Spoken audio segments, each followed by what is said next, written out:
And now Nigeria, in collaboration with the International Telecommunication Union, is bringing together over 250 experts from government, the private sector and international organizations to develop strategies for enhancing the resilience of submarine cables.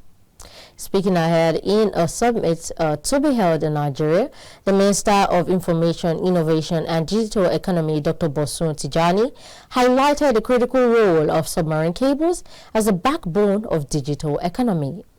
Subsequent reports will be brought to you from KAFTANTV. As Nigeria advances its vision of becoming a leading digital economy, the resilience of its digital infrastructure remains a priority, not just for the country, but for the global community. For the first time, the government and private sector are coming together to deliberate on key issues surrounding submarine cable safety, resilience, and innovation. The upcoming International Submarine Cable Resilience Summit, set to take place in Abuja this week, will assess the current state of submarine cable networks, explore best practices for crisis management and recovery, and discuss advancements in cable technology and maintenance.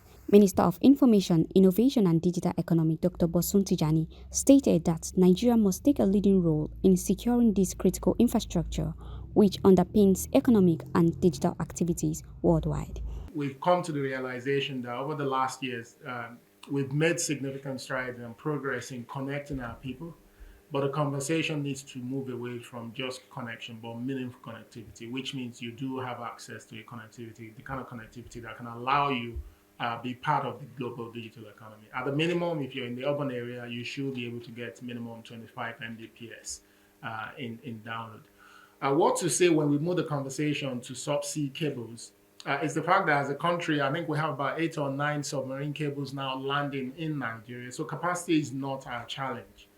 The biggest challenge for us is extending those cables into the country, ensuring that it can reach every of our citizens.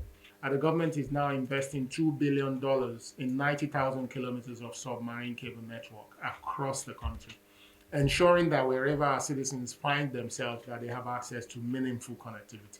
Meanwhile, ITU Deputy Secretary General Thomas Lamanuska outlined the summit agenda, which includes discussions on legal and regulatory frameworks and the importance of diversifying submarine cable routes to prevent total disconnection during disruptions. That's why really it's commendable that Nigeria is showing leadership not only to fix the challenges here, but also to use that to bring the world together. And of course, there are some already steps. Minister, if I could commend you, like recognizing critical national infrastructure, the submarine cables being critical national infrastructure is really showing what needs to be done. And I think then building on that it's very important, and I believe we'll do that together. We'll assess the state of submarine cable resilience today. We'll look at the best practices, how to respond to disruptions, through crisis management and recovery efforts. We'll look at innovations in technology and maintenance procedures. We'll look at the legal and regulatory frameworks.